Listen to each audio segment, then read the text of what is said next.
ভাবুন তো, আপনি মন খারাপ করে রাস্তায় হাঁটছেন আর পুলিশ এসে বলছে হাসুন, না হলে সমস্যা হবে। অথবা সন্তানের নাম রাখতে গেলেন, কিন্তু সরকার বলল না, এই নাম রাখা যাবে না। শুনতে সিনেমার গল্প মনে হলেও পৃথিবীর বিভিন্ন দেশে এমন কিছু অদ্ভুত আইন ও নিয়ম রয়েছে যা শুনলে হাসি চেপে রাখা কঠিন। আজকের প্রতিবেদনে জানবো বিশ্বের এমন কয়েকটি বিচিত্র আইন সম্পর্কে যা আপনাকে একই সঙ্গে অবাক, বিস্মিত এবং বিনোদিত করবে। নাম আমার বাদশাহ, আপনার মতন কুনের পোলার নাম বাদশাহ বলেই তো দেশের আজ এই অবস্থা। এই দেশে আপনার সন্তানের নাম রাখতে গেলেও সরকারি অনুমতি প্রয়োজন। বলছি নিউজিল্যান্ডের কথা। নিউজিল্যান্ডে শিশুর নামকরণ নিয়ে রয়েছে বেশ কিছু নিয়ম। এমন নাম রাখা যায় না যা আদালত, রাজকীয় পদবি বা সরকারি পরিচয়ের সঙ্গে বিভ্রান্তি তৈরি করতে পারে। ফলে অনেক বাবা মায়ের পছন্দের নামও কর্তৃপক্ষ বাতিল করে দেয়। অর্থাৎ সন্তানের নাম রাখার আগে কখনো কখনো সরকারের অনুমোদনও প্রয়োজন হতে পারে। এই আইন শুনে আমাদের দেশের ডিপজলের সেই নায়ক বাদশার কথা মনে পড়ে গেল। আর ডিপজলের সেই ভাইরাল ডায়লগটা, নাম আমার বাদশাহ, আমার শেষ। আপনার নাম যদি হয় বাদশাহ, তাহলে আমার নাম কি হওয়া উচিত? আপনার মতন কুনের পোলার নাম বাদশাহ বলেই তো দেশের আজ এই অবস্থা। আপনি জানেন কি, এই শহরে মরতেও লাগে অনুমতি। ফ্রান্সের ছোট্ট একটি শহর সারপুরেংস একসময় শহরের কবরস্থানে জায়গা সংকট দেখা দিলে স্থানীয় মেয়র মজার ছলে একটি ঘোষণা দেন, যাদের জন্য কবরের জায়গা নির্ধারিত নেই তাদের এখানে মারা যাওয়া নিষিদ্ধ। অবশ্য এটি বাস্তবে প্রয়োগের জন্য নয়, বরং প্রশাসনিক সমস্যার প্রতি দৃষ্টি আকর্ষণের উদ্দেশ্যে ছিল। কিন্তু খবরটি বিশ্বজুড়ে ছড়িয়ে পড়ে এবং আজও এটি পৃথিবীর সবচেয়ে অদ্ভুত আইনগুলোর তালিকায় জায়গা করে আছে।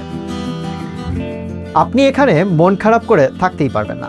ইতালির মিলান শহর একটি পুরনো আইনের ব্যাখ্যা অনুযায়ী জনসম্মুখে অকারণে বিষণ্ণ মুখে থাকা নিরুৎসাহিত করা হতো। অর্থাৎ বাইরে বের হলে আপনাকে হাসি খুশি দেখাতেই হবে।